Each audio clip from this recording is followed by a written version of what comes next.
무시하면 안 됩니다. 네, 잠깐만. 뭘 설명드리려고 했는데 포인트를 놓쳤어. 네, 안녕하세요. 주간에피 11월 8일자 시작하겠습니다. 기사는 제이서인포 11월 5일자를 기반으로 소개해드릴 거고요.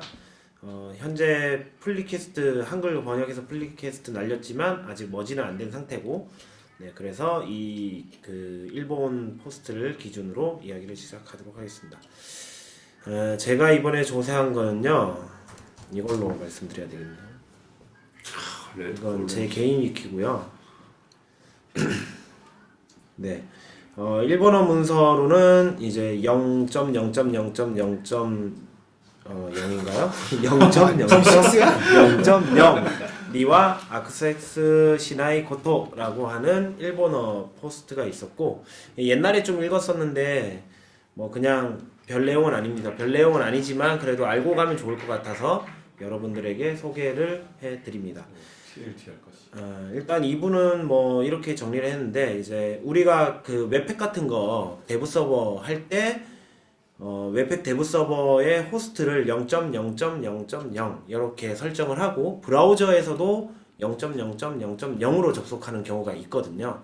근데 사실 그런 식으로 사용하는 거는 잘못된 방법이다 라는 얘기를 하고 싶은 거고, 단 OS에 따라서는 이렇게 입력했을 때 OS 레이어에서 127.0.0.1로 되돌려주기 때문에 실제로는 지장이 없지만 궁극적으로는 잘못된 접근 방식이다 라는 얘기를 하는 겁니다. 그래서 왜 그렇냐 라는 내용이 소개되어 있습니다. 일단 뭐 쭉 넘어가고요.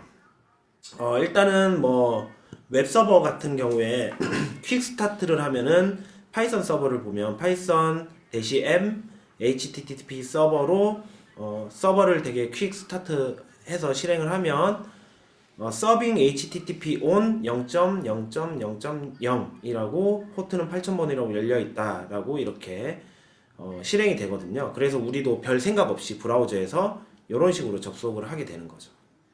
그래서 이렇게 하면은 접속이 되네 하고 그냥 넘어가는데요. 사실 궁극적으로는 잘못된 접근이다. 그리고 파이썬이 왜 이렇게 포트를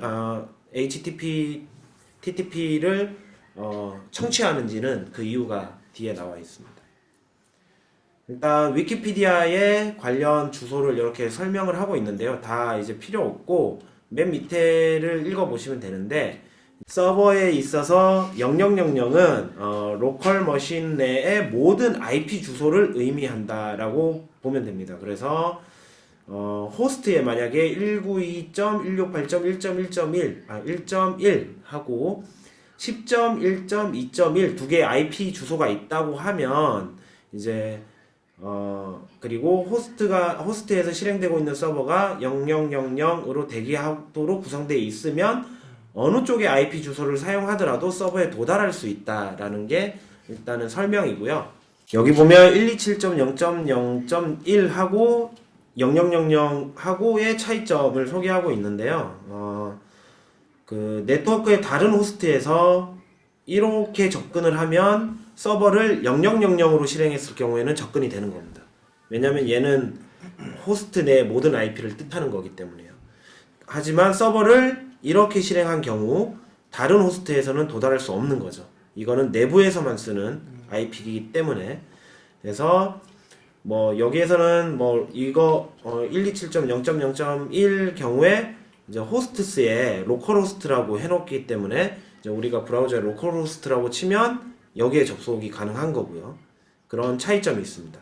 그래서 정확히 이제 얘기하면 서버가 0000으로 청취하는 거는 0000으로 접근하라는 게 아니라 내가 떠 있는 머신에 어떤 IP가 할당되어 있어도 그 IP로 접근했을 때 자기가 모든 호스트의 IP를 청취하겠다라는 뜻이 되는 거고, 그리고 127.0.0.1은 이제 말 그대로 로컬 호스트의 IP만 청취하겠다라는 게 되는 겁니다. 그래서 파이썬이나 웹팩 대부 서버에 0000이라고 설정을 했다고 해서 그 IP를 활용해서 접근하는 게 아니라 다른 IP를 활용해서 접근을 하는 거죠. 하지만 서버는 호스트의 모든 IP를 청취하게 되는 거고요. 이제 RFC를 보시면은 RFC를 소개하거든요. RFC에서는 여기에서 0000 같은 경우에는 이 네트워크상의 이 호스트, 그래서 this host on this network라는 의미라고 써 있는데, 이제 뭔가 이제 제가 뭐 네트워크 전문가는 아니라서 뭐 어렴풋이 이해는 됩니다만, 더 중요한 내용은 뭐냐면 이제 데스티네이션이 펄스라고 설정이 되어 있다는 거죠. 이제 목적지 주소로 사용할 수 없다라는 거거든요. 결론은. 그래서 목적지 주소로 사용할 수가 없다라는 거고, 다만 그 크롬 브라우저에서 이렇게 쳤을 때 도달이 되는 거는 그냥 무엇인가 처리를 해주고 있다라는 거죠. 근데 이제 이런 이슈가 있었다고 해요. 구글 크롬의 검색창에 0000을 입력하면은 지금은 HTTP 0000에 접근을 시도하고 있잖아요. 근데 이걸 옛날에 고친 적이 있다고 합니다. 그래서 0000이라고 입력을 하면 그냥 검색창으로 보내버리는 일이 있었다고 해요. 왜 그렇게 했냐면 0000을 입력하면 내비게이트가 아니라 검색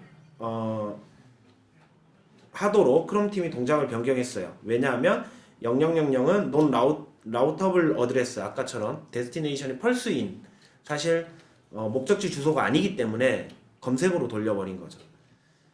근데 사람들은 아까 그 파이썬 문자 메시지나 웹팩 데브 서버에 이런 식으로 하면 이걸 목적지 주소로 사용하는 경우가 되게 많이 있는 거죠. 그래서 문자 그대로 받아들이는 사람들이나 지금까지 이걸 목적지 주소로 사용하는 어떤 관습이 있었기 때문에 앞으로도 그렇게 사용될 가능성이 있기 때문에 검색창의 동작을 내비게이트로 되돌리자고 주장을 했었던 이슈가 있었고, 그리고 크롬 팀은 그냥 웹서버 자체가 0000을 이용해가지고 호스트의 모든 IP를 청취한다는 의미지 0000으로 접속하라는 의미가 아니다라고 해서 원래는 안 하겠다, 그래서 되돌리지 않겠다라고 답변을 했던 거죠. 그런데 계속해서 크롬에서 0000으로 접속을 하려고 하는데 검색창으로 계속 가서 접속이 불가능하다라는 주장이 계속 오기 시작을 해가지고 결론적으로는 기존 주장을 꺾고 000만은 크롬에서 이제 목적지 주소를 찾도록 동작하게 다시 되돌렸다고 합니다. 0001은 여전히 검색으로 동작하도록 되어 있다고 해요.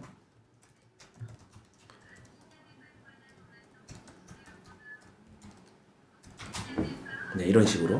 네.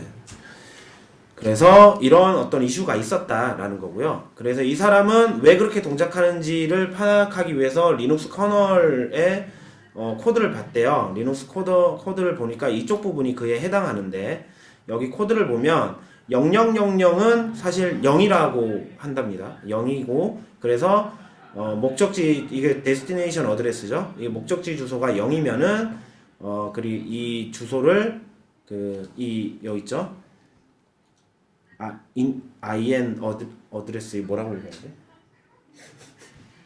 in 어드레스? in 어드레스? 모르겠네. in 어드레스 루프백이라고 하는 거를 여기에 대입을 해주는 거예요. 이 목적지 주소랑 s 어드레스가 뭐였는지? 송신원 주소. 네, 소스.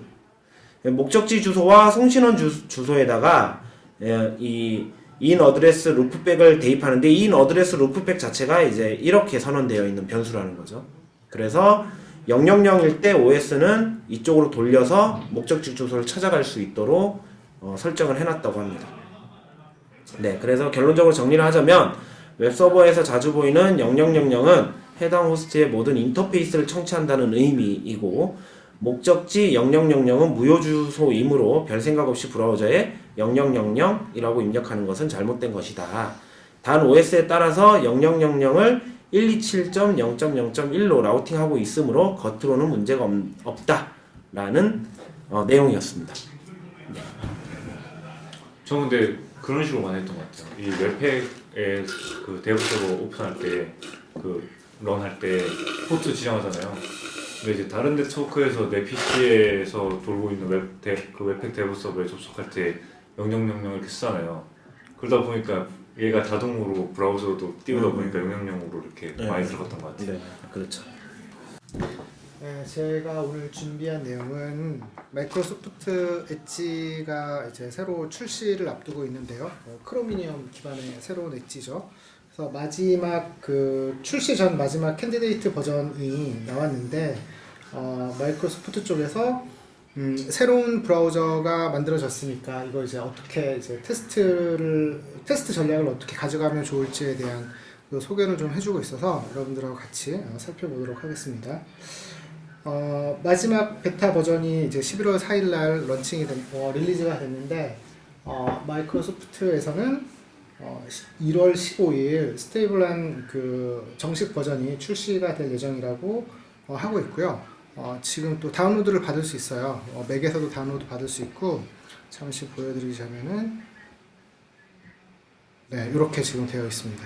제가 잠깐 살펴봤는데 여기 보면은 크롬과 비교했을 때 이쪽 탭 부분이 좀 더 이렇게 날카롭게 꺾여 있고, 여기 잘 보이지는 않지만 뭔가 섀도우도 들어가 있거든요. 그리고 이제 주소창도 좀 넓어지고 조금 더 시원시원해진 느낌입니다. 네, 겉보기에는 크게 달라진 게 없죠. 네, 자 그리고 새로운 엣지는 잘 아시다시피 이제 크로미니엄 기반으로 돌아가죠. 그리고 한 가지 특이할 점은 크로미니엄 기반인데 또 i 모드가 들어가 있어요. 그래서 이제 i 모드 i11만 들어간 걸로 지금 이제 나와 있는데, 그래서 뭐 이제 여기 보면은 뭐 라인 오브 비즈니스 앱들, 그러니까 뭐 엔터프라이즈 기반의 뭐 인터넷 익스플로러에서 액티브엑스 쓰는 것들 있잖아요. 그런 것들을 사용할 수 있게 해주고 있다. 그리고 이제 크롬에 이제 인코니티 같은 그 인프라이빗 모드도 있고요. 그러니까 기록에 남지 않는 그런 브라우징 모드를 제공을 하는 거죠. 이렇게 되어 있고, 그래서 관련된 내용들은 이제 윈도우 블로그에 많이 있다고 합니다. 자, 그래서 이제 오늘은 이 브라우저 테스트 자동화할 때 엣지를 어떻게 이제 할 것인지, 어떻게 하면 좋은지 간략하게 이제 소개를 하는 건데요. 엣지가 배포되는 방식은 일단 카나리 버전이 먼저 만들어지고, 그 다음 또 대부 버전이 있고 베타 버전이 있다고 합니다. 카나리 버전은 이제 테스트를 하진 않고요. 대부 버전에서 테스트를 하고 있는 것 같은데, 여기에 이제 한 6주 정도 텀이 있다고 해요. 그래서 베타 버전과 그 다음 실제 릴리즈되는 버전이 나오면은 카나리 버전과 실제 릴리즈되는 버전의 그 간극이 있기 때문에 대부 버전을 가지고 미리 테스트를 하면은 출시하기 전에 출시할 때 담겨진 기능들 또 변경된 것들을 다 이제 브라우저 테스트를 할 수 있으니까 대부 버전을 이제 중심으로 테스트를 하라고 하고 있고요. 그리고 우리가 브라우저 테스팅 할 때 가장 많이 쓰는 게 셀레니움하고 퍼펙티어 정도잖아요. 그래서 이제 셀레니움 드라이버를 가지고 엣지를 추가할 때는 일단 크로미니엄을 사용하니까 MS 엣지 드라이버를 다운로드를 받고요. 근데 좀 복잡한데 일단 베타 버전을 설치를 해요.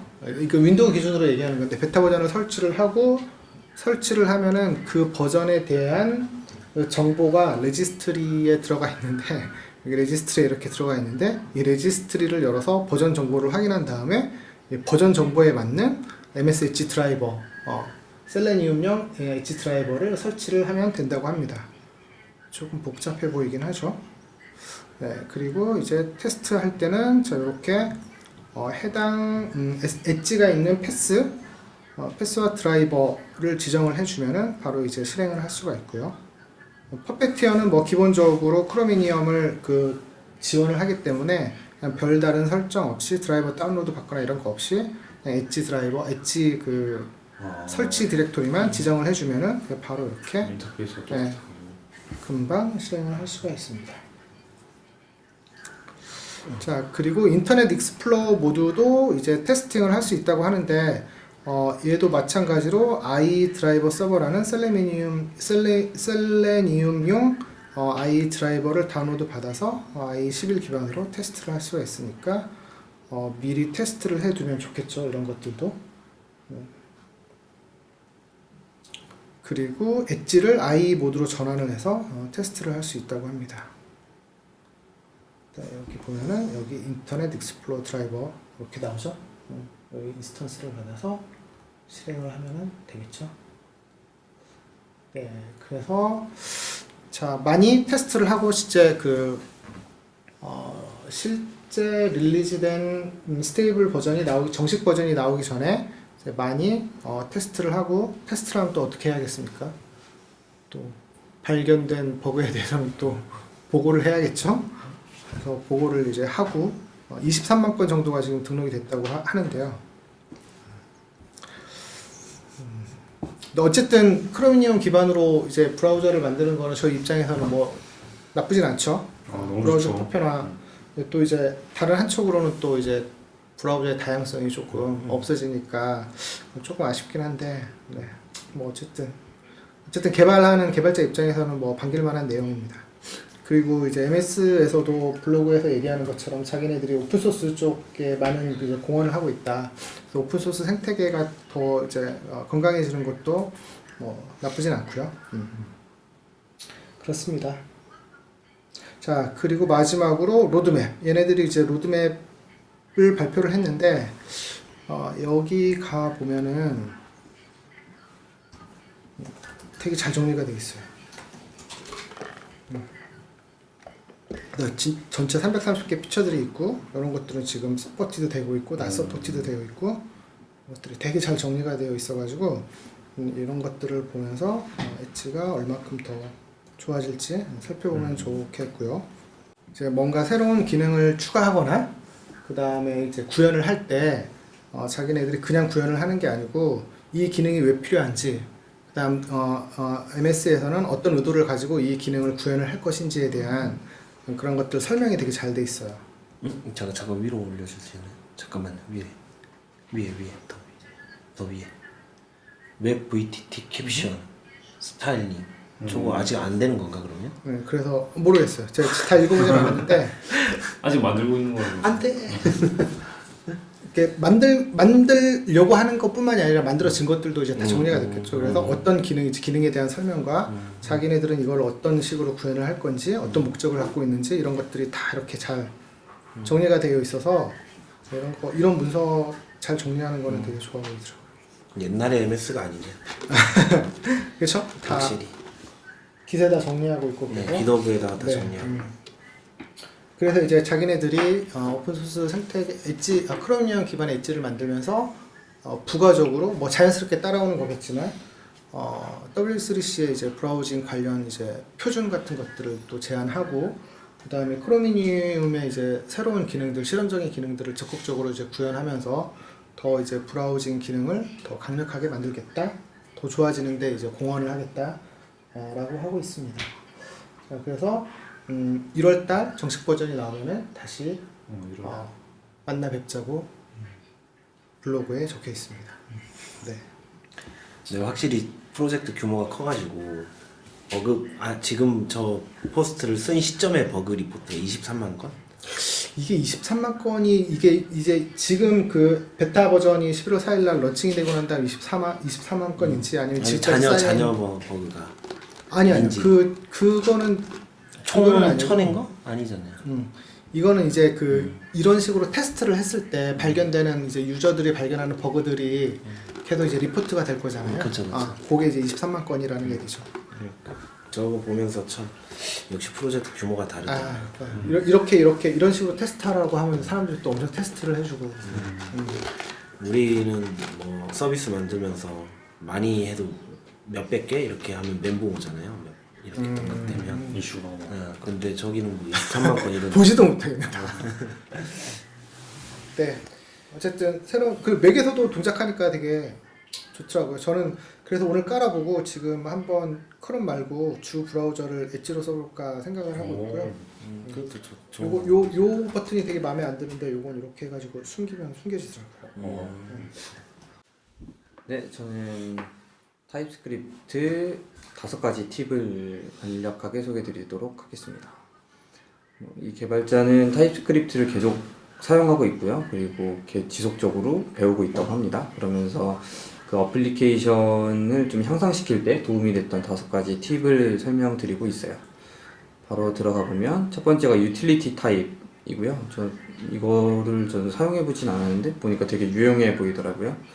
근데 네, 여기서는 뭐 리드 온리 하고 제네릭으로 타입을 받으면 이 T의 모든 프로퍼티가 리드 온리가 되는 거죠. 그래서 이뮤터블 뎁스에 상관없어요? 네, 그런 거 같은데 확인해 보진 않았어요. 근데 이거보다는 요 문서를 보는 게 이해가 더 빠르겠더라고요. 뎁스에서. 네, 뭐 이런 식인 거고요. 뎁스는 상관이 있을 것 같고요. 그래서 이제 커뮤니티에는 뭐 딥 리드올리나 뭐 그런 식으로 만들어 쓰긴 하거든요. 네, 그래서 이런 식으로 유틸리티 타입을 쓸 수 있습니다. 네, 그래서 뭐 required 이것도 뭐 같은 원리겠고요. pick, non nullable 이런 것들을 좀 유용하게 사용할 수 있다고 합니다. 네, 그리고 any 대신에 unknown을 사용하라는 거고요. 이제 any는 이제 자바스크립트처럼 이제 취급을 하게 되죠. 그러니까 모든 거를 좀 다 쓸 수 있는데 unknown으로 하면은 좀 타입에 좀 안전할 수 있도록 해주는 거예요. 그래서 여기서 보면 얘는 unknown으로 지정을 했고 얘는 any로 지정을 했죠. 그래서 any로 한 거는 그냥 모든 그 자바스크립트 함수를 쓸 수 있는데 얘는 unknown으로 했기 때문에 사용을 할 수 없습니다. 그래서 뭐 바로 위에서 타입을 지정을 했는데 밑에서 좀 의도하지 않은 뭐 이거에는 없는 그런 메서드들을 사용하지 않을 수 있도록 미연에 좀 방지를 할 수 있게 되는 거고요. 그래서 이런 식으로 대입도 막을 수 있습니다. 네, 그래서 이제 타입스크립트는 타입이 그 명확하게 지정이 돼야 되니까 any보다는 unknown을 써서 그런 미연에 이런 타입이 뭐 중간에 변경되거나 이런 것들을 방지할 수 있게 되는 그런 효과를 가져올 수 있을 것 같습니다. 그리고 이건 lookup 타입이고요. 이렇게 이제 일반적인 자바스크립트에서는 이렇게 쓸 수 있죠. 근데 만약에 여기서 존이 아니라 뭐 제인이라든지 여기 없는 애들을 가져왔을 때는 뭐 예기치 않은 에러를 발생시킬 수 있습니다. 그래서 이런 식으로 많이 사용을 한다고 하는데요. 네, 이렇게 되면은 이 타입, 이 T에 있는 키만 이제 가져올 수 있게 되는 거죠. 그래서 이것보다는 여기를 좀 간단하게 보면은 여기서 보면은 이런 식으로 받게 되죠. 그러면은 여기서 존과 밥이 있는데 제인을 만약에 넣게 되면은 에러가 나요. 빨간색으로 표시가 돼주기 때문에 그 여기서 없는 프로퍼티를 좀 미리 알 수 있게 되는 그런 방식으로 사용을 할 수 있게 됩니다. 네, 그리고 이건 서드파티 라이브러리 확장이고요. 서드파티 라이브러리에서 제공해주지 않는 타입 같은 경우에선 계속 에러가 날 수 있잖아요. 그래서 이런 걸 확장하는 방법에 대해서 나와 있고요. 여기서는 앵귤러 라우터가 나와 있는데 라우트에서 이제 name이라는 프로퍼티를 추가하고 싶으면은 typing.definition 그러니까 d.ts에다가 이런 식으로 선언을 해주게 되면은 name을 사용할 수 있게 되는 겁니다. 그래서 name을 이렇게 넣을 수 있고요. 그 다음에 여기서 뭐 찍으면은 이렇게 로그에 뭐 위에서 넣었던 name이 나오게 됩니다. 그 다음은 ES 타입이고요. 그 맵 같은 경우에는 이런 식으로 사용을 하는데 타입을 지정 안 하고 쓰는 경우도 되게 많잖아요. 근데 여기서 이렇게 지정을 하게 되면은 스트링을 넣었으니까 스트링만 받아야 되잖아요. 그래서 여기서 넘버를 넣었을 때 에러를 발생시켜주는 모습입니다. 뭐 이런 거는 셋이나 이런 애들도 동일하고요. 네, 이상입니다. 네, 저는 이제 그 쿠버네티스에 관련한 포스트를 읽고 왔습니다. 네, run K8s가 쿠버네티스를 말하는 거고요. 이건 이제 Node.js 앱을 쿠버네티스에 배포하는 과정을 담고 있기 때문에 좀 재밌었어요. 그냥 뭐 자바나 이런 걸로 돼 있었으면 좀 재미없었을 것 같은데 따라하기 쉽더라고요. 이제 대충 아시겠지만 이제 요즘에는 서버 쪽에서는 컨테이너 기술이 되게 널리 쓰이고 있잖아요. 그래서 이제 이걸 어떻게 배포하고 운영하는 그런 기술들이 이제 쿠버네티스가 아마 구글에서 오픈 소스한 걸로 알고 있는데 가장 대표적인 기술로 알고 있습니다. 자, 뭐 대충 보시면 이제 뭐 이 포스트에서는 뭐 이런 앱을 만드는 게 목표예요. 네. 저 DB는 뭐를 쓰는 거예요? 저 몽고DB 씁니다. 몽고DB 씁니다. 네. 한번 그냥 쭉 따라하는 거라서 그냥 제가 대충 설명해 드릴게요. 그러니까 이제 이런 레파지토리가 있고요. 이분이 미리 만들어 놓은 레파지토리가 있고 여기 들어가서 이제 처음에는 로컬호스트 Node.js 앱을 띄우게 되고요. 여기는 지금 몽고DB와 연결 안 돼 있는 상태여서 이제 지금 이 부분은 이제 이미지를 이제 멀터를 이용해서 로컬에다가 이미지 파일을 쓰고 있는 거고요. 그리고 이제 커넥팅 데이터베이스를 하는데 이제 데이터베이스를 연결하려면은 기존에는 데이터베이스 몽고DB면 몽고DB를 설치해 가지고 로컬에다가 설치해서 이거를 뭔가 그 돌렸어야 되는 건데 그러면 또 그 내가 가지고 있는 환경에 따라서 다 다르게 해줘야 되잖아요. 이런 것들이 되게 불편했었는데 이제 이 부분을 이제 컨테이너를 이용해서 도커를 이용해서 하게 되고요. 잠시만요. 네. 그래서 이제 그 도커를 이용하려고 도커를 이제 다운로드하는 거를 지금 소술하고 있고 뭐 도커 다운받아서 도커 런 헬로 월드 하면 이렇게 찍히는 걸 보고 있고, 그리고 이제 이 도커 파일을 만들어서 이 Node.js를 도커라이징 하는 거죠. 그리고 이제 이 도커의 각 그 명령어에 대한 설명이고요. 뭐 from은 어떤 이미지를 사용할 거냐, 이건 베이스 이미지라고 해서 이제 이 이미지를 만드는데 그 사용되는 이미지고요. 그리고 이제 copy는 이제 내 앱을 그 실제 리눅스면 리눅스 앱에 설치되는 경로를 설정할 수 있고, 그리고 run은 해당 컨테이너가 그 준비될 때까지 컨테이너화 될 때 이제 도는 명령어고요. 이제 CMD는 실제 그 컨테이너가 런할 때, 그러니까 동작할 때 동작하게 되는 명령어입니다. 그리고 이제 이렇게 만들었으면 그 도커 파일을 기반해서 도커 빌드 하면은 이미지가 만들어지는 거고요. 그리고 그 도커 파일이 이미지가 되고, 이 이미지는 여러 개의 컨테이너를 만들어낼 수 있어요. 네. 그렇게 되고, 이제 도커 이미지 하면 이미지를 이제 확인할 수 있고요. 그리고 이제 도커 허브라는 곳에서 이제 GitHub 같은 거죠. 이제 해당 이미지들을, 내가 만들어 놓은 이미지를 같이 공유할 수 있는 그런 환경이 마련되어 있습니다. 그리고 이제 컨테이너를 이제 러닝 해볼 건데요. 이제 몽고DB 데이터베이스가 필요하니까 도커 런 몽고를 하면은, 이 몽고라는 이미지가 로컬에 없으면은 도커 허브가 그 기본 디폴트 그 레지스터리라서 그 도커 허브에 있는 몽고 이미지를 땡겨오게 돼요. 그래서 그 가져오게 되고, 그리고 이제 이 K노트라는 Node.js 앱이랑 몽고DB랑 이제 엮어야 되잖아요. 그래서 이 같은 네트워크에서 연결시키도록 도커 네트워크를 만들게 됩니다. 그래서 도커 네트워크 크리에이트 K노트라고 하면은 K노트라는 네트워크가 만들어졌고, 이거는 이제 자체 DNS 시스템이라 생각하시면 될 것 같아요. 그래서 몽고DB를 런 하는데, 이제 이름은 몽고고 RM은 기존에 같은 이름의 컨테이너가 동작하고 있으면 삭제하고 다시 돌리는 거고요. 이제 네트워크를 명시하게 되면 이제 K노트라는 네트워크 안에서 이 몽고라는 컨테이너가 돌게 되는 겁니다. 그리고 이제 그러면 몽고DB를 띄웠으니까 Node.js도 띄워야 되겠죠. 그래서 그 K노트라는 이름으로 기존 거 삭제하고, K노트라는 네트워크에 그 3000번 포트를 이제 그 컨테이너의 3000번 포트에 연결시키는 거예요. 그리고 이건 환경 변수 그냥 넣는 거고요. 이 환경 변수에 따라서 Node.js 앱 내에서 이 환경 변수를 가져가는 거고요.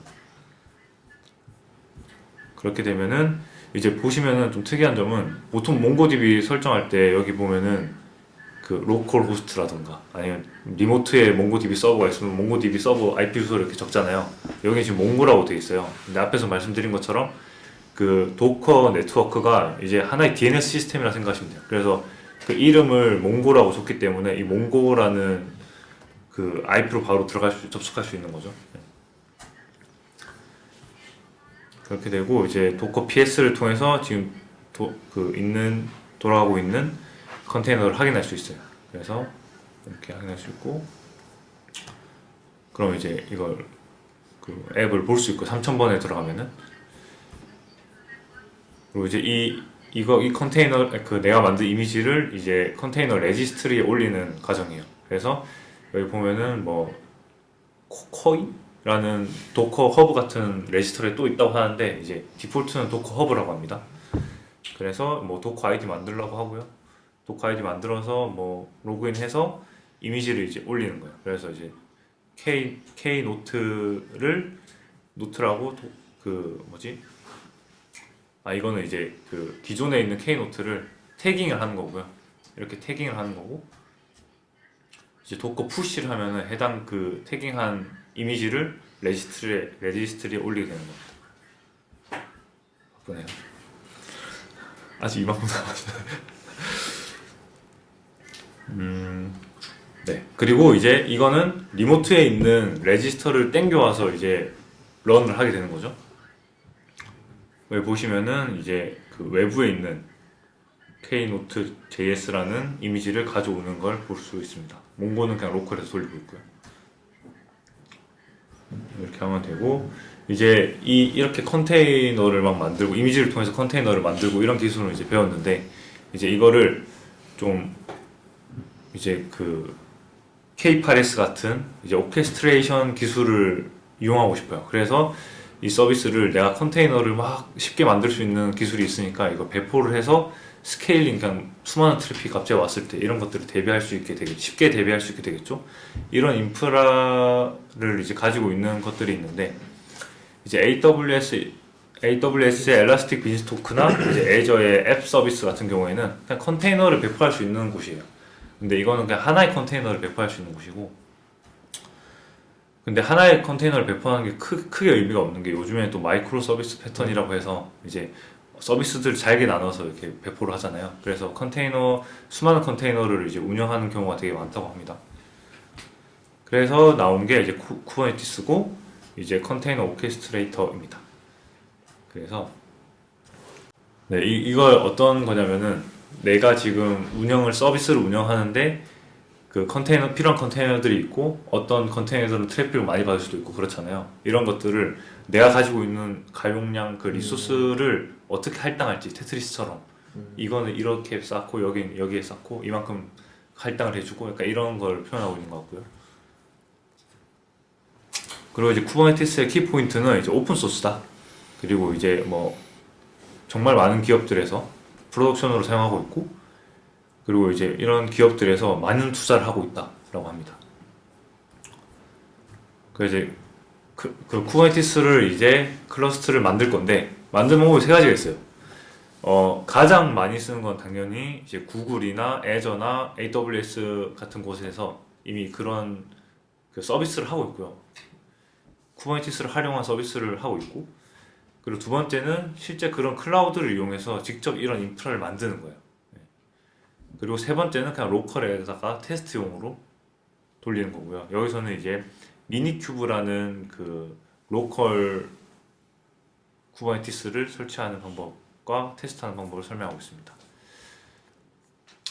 그래서 뭐 이건 다 그냥 인스톨하는 거고요. 인스톨하는데 좀 많이 오래 걸리더라고요.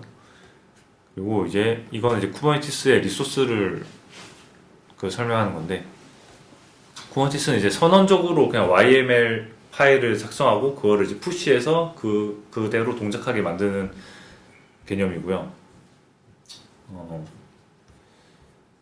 보시면은 여기서는 이제 큐브라는 쿠버네티스의 약자겠죠. 그 디렉터리를 해당 앱 내에 만들고 그 해당 앱 내에 이렇게 다 같이 YML 파일을 놔두는 걸 베스트 프랙티스라고 말하고 있더라고요. 그리고 이 쿠버네티스의 리소스가 세 가지로 나뉘는데 그 중 하나가 이제 디플로이먼트예요. 디플로이먼트는 어떻게 배포될 건지를 선언하는 거겠죠. 그러면 여기 보면은 API 버전, 그 해당 쿠버네티스의 버전이겠죠. 그리고 카인드는 디플로이먼트고, 이제 이런 것들은 그 팟을 설정하는 건데, 팟은 제가 나중에 설명드리겠습니다. 그리고 이 밑에 부분은 해당 컨테이너가 어떻게 동작할 건지, 이건 아까 앞에서 본 거랑 똑같은 거예요. 왜냐면은 쿠버네티스가 결국에는 이걸 받아서 내부에서 도커 런을 할 거기 때문에 똑같은 명령어를 이렇게 설정하게 됩니다. 이미지 풀 폴리시 같은 경우에는 뭐 이미지를 무조건 로컬에 있더라도 다시 받는다, 뭐 이런 개념이고요. 여기서 이제 팟이 뭐냐고 나오는데요. 이제 우리는 아까 앞에서 이미지나 컨테이너라는 그런 개념을 이해했잖아요. 근데 이제 그 쿠버네티스 내에서는 팟이라는 유닛을 사용해요. 이 팟이라는 거는 그 배포되는 하나의 단위라고 생각하시면 될 것 같아요. 근데 이 배포되는 하나의 단위는 주로 하나의 컨테이너랑 1대1로 매핑되는데, 하나의 머신에서 잠깐만요. 그러니까 하나의 노드라고 해야 되나? 그 컨테이너를 하나 띄울 거잖아요. 가상 VM을 하나 띄울 거잖아요. 그 하나의 노드에 여러 개의 컨테이너가 동시에 올라가는 경우가 있대요. 저는 뭔지 잘 모르겠는데, 그럴 때는 하나의 팟이 그 여러 개의 컨테이너를 말하는 거지만은 보통은 하나 배포하는 단위를 팟이라고 한다고 합니다. 쿠버네티스 내에서는. 디플로이먼트 말고 서비스라는 것도 하나 더 있어요. 이 서비스는 어떤 거냐면은 그 팟이 다른 팟에 접근하거나 다른 외부의 트래픽이 팟에 접근하는 거를 정의를 하는 거예요. 그래서 이제 뭔가 네트워크를 어떻게 연결하느냐를 약간 좀 관장하는 것 같습니다. 그래서 보시면은 이제 이 서비스 레이어가 유저가 이렇게 인커밍 트래픽으로 들어오면은 이 서비스가 받고 이 팟을 어느 팟으로 이렇게 돌릴지 로드 밸런서 같은 역할도 한다고 하네요. 그래서 어떻게 작성하는지를 보면은 이제 서비스를 설정하고 이제 팟을 설정하고 그 포트를 여기선 설정해서 그 해당 그 트래픽과 그 컨테이너를 연결하고 있고요. 이건 로드 밸런서이기 때문에 그래서 여기는 뭐 로드 밸런서 역할을 하다 보니까 이 컨테이너가 하나가 만약 죽었는데 다시 떠오르면은 IP 주소가 달라지잖아요. 그래서 이런 것들까지 이 서비스 레이어에서 다 알아서 하기 때문에 이 개발자는 이런 걸 신경 쓸 필요가 없다고 합니다. 그리고 이제 몽고DB도 데이터베이스를 이제 이런 그 오케스트레이션을 하고 싶은데 그 DB는 좀 달라요. 이 친구들은 뭔가 그냥 떴다 죽었다 그러니까 간편하게 되지만은 몽고DB 같은 경우에는 만약에 죽어버리면은 해당 데이터를 어떻게 저장할 건지에 대한 문제가 좀 다르잖아요. 그래서 그 아까 디플로이먼트 서비스를 받고 이제 persistent volume claim이라는 게 또 있습니다. kind에다가 persistent volume claim을 적어주면은 이제 몽고DB 같은 데이터베이스를 설정할 수 있고요. 보면은 이제 뭐 스토레이지 같은 걸 설정할 수 있고 이런 것들은 이제 그 겉으로는 표현되어 있지만 이제 내부에서는 어떤 저장소 같은 개념의 서버가 따로 있겠죠. 여기에 저장이 되는 것 같습니다. 그리고 이제 디플로이를 할 건데 해당 큐브 내에 이제 이 YML을 만들었고 이거를 이제 미니 큐브에다가 배포를 할 건데 이제 그 쿠버네티스 컨트롤이라는 그 CLI를 통해서 배포하게 됩니다. 그러면 이제 그 와치를 통해서 현재 상태를 알 수도 있고요. 네, 이 미니 큐브가 해당 그 쿠버네티스이기 때문에 해당 서비스에 대한 정보를 여기서 가져올 수도 있습니다. 네. 그리고 스케일링이 쉬운 이유는 이제 쿠버네티스 컨트롤 이 CLI가 아주 기본 CLI인데요. 이 스케일링을 이제 레플리카를 몇 개를 만들지 이렇게 쉽게 바로 커맨드 라인으로 바로 이렇게 때릴 수 있어가지고 아주 편하다고 합니다. 근데 뭐 이 부분은 제가 뭐 따로 경험이 없어서. 네, 저희가 준비한 소식은 여기까지였습니다. 다음에 또 만나요. 안녕.